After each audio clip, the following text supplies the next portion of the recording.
Welcome to part 7 of the book of Isaiah the prophet. About said March. May the 27th, 2024. Hey, it's been a long day. What can I say? But I'm still doing this with joy, the joy of the Lord.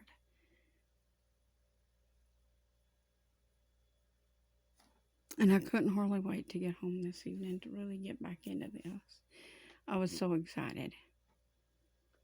I got sent home an hour early because labor was high, but I was thankful too at the same time because I was thinking on the way, stop to pray and to watch the birds for a few minutes in the park.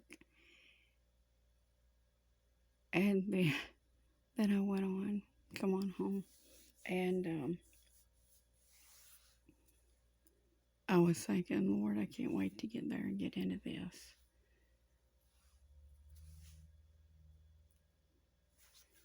But anyways,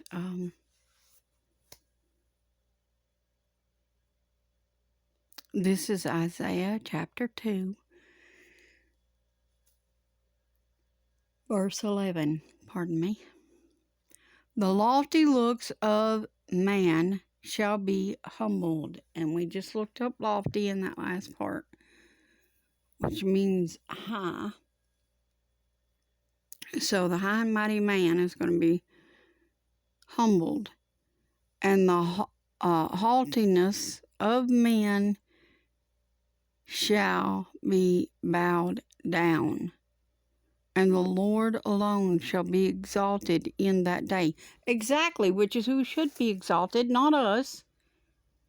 Everyone else going to be equal. He's going to be the only exalted one. And rightly so, too, because he's the one who did what he did. And he came here for us. And our righteousness was filthy rags. And he still loved us enough to buy us back onto himself. So yeah, he should be the one who is exalted. For the day of the Lord of hosts shall be upon everyone that is proud and lofty, and upon everyone that is lifted up, and he shall be brought low. You hearing that? If you have a prideful spirit, you better be brought low. The Lord is going to bring you low. It don't matter how much money you got, don't matter how much power you think you got. The Lord own it all. You just using what's his. And you about to lose what's his. Because he going to take it. And he going to give it to them that's actually doing his will. And you going to be out like Roy's right eye. He going to humble you. He going to abase y'all in your pridefulness. I'm confident in him. That is not pride. I know I'm dumb.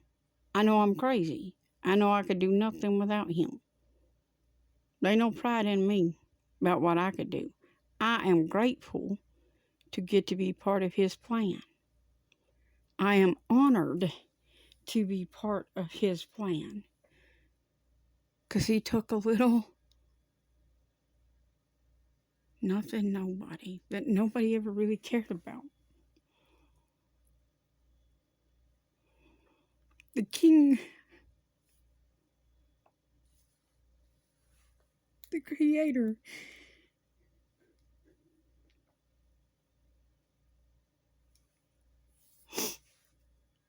looked down. Instead of looking down his nose at me, he looked down and he reached down.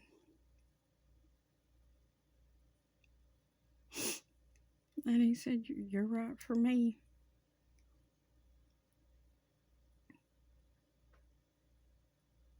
How about you come work for me? How about you take this cross and you go do these crazy things for me? Because you're kind of crazy and I think I like that.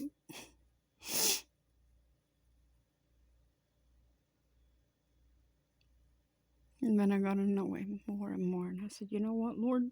You got her crazy too. I think I like that. Now see who I get it from. I take after him.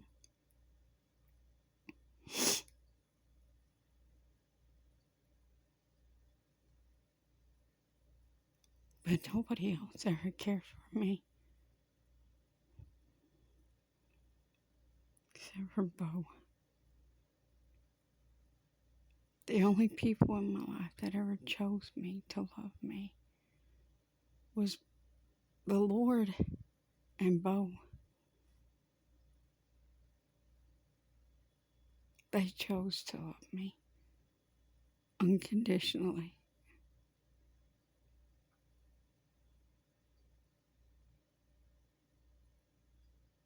No one else has ever just chose me for nothing.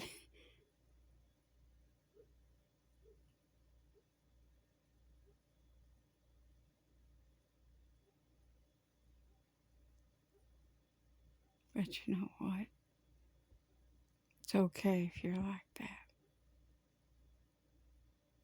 Jesus will find you. And if you'll love him in return, and you'll obey him, he'll do that for you too. Because he's no respecter person. What he did for me, he'll do for you. He'll pick you up and he'll dust you off.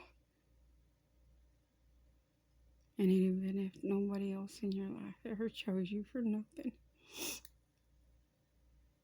he'll choose you. And he'll set you in high places. If you'll let him. If you'll obey him and do as he says.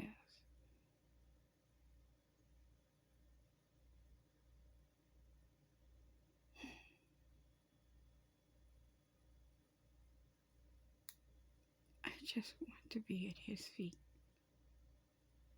for the rest of my days. I don't need a high place. Because my place is beside of him, wherever he is.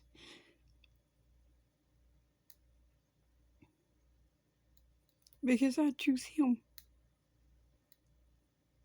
Just like he chose me. I choose him.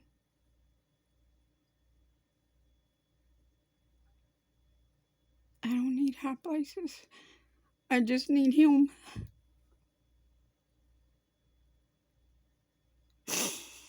I just need him.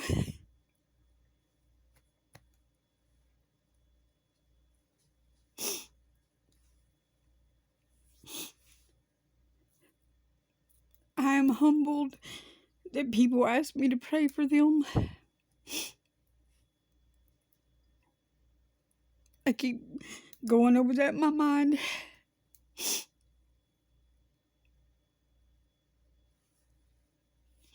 And I was so bewildered in that moment.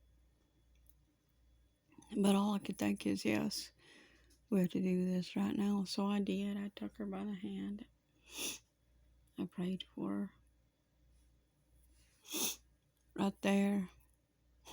Right out in front of Wendy's. I didn't care what people thought.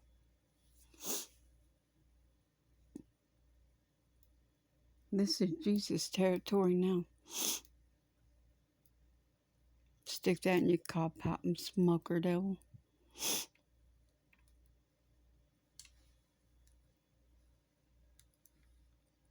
But anyways, let's get back into this word. See, you know, a message is really something when it reaches right into your heart. And sometimes you just need those kind that help heal you from the inside out. So I know there's someone that's going to hear this. That's just like me. That nobody ever chose you. And you're feeling pretty busted. And unwanted and unloved. But you are loved. Trust me. You are loved.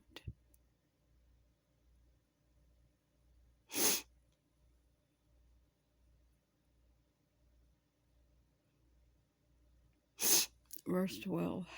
Let's recap. For the day of the Lord of hosts shall be upon every one that is proud and lofty, and upon every one that is lifted up, and he shall be brought low. And upon all the cedars of Lebanon that are high and lifted up, and upon all the oaks of Bashan, and upon all the high mountains, and upon all the high hills that are lifted up, and upon every high tower, and upon every fenced wall,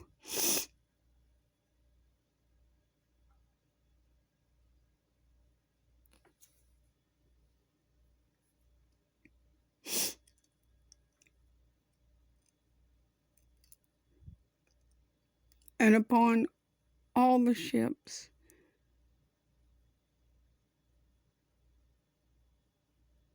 of Tarshish, and upon all the pleasant pictures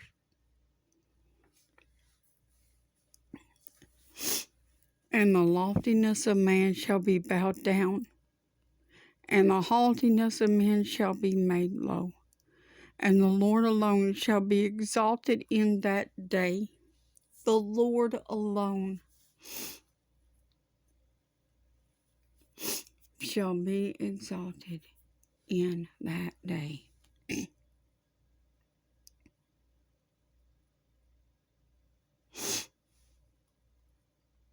See, that's twice it said that there.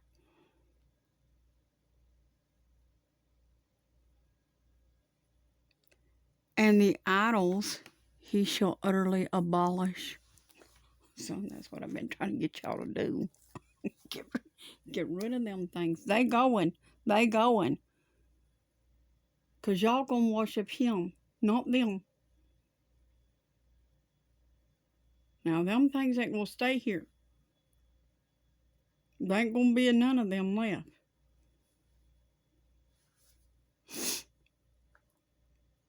We bringing the Lord's will back into this place.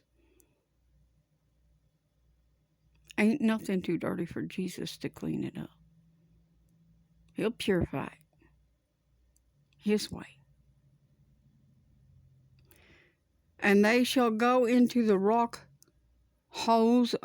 They shall go into the holes of the rocks. Ooh, I'll get my cart ahead of my horse here.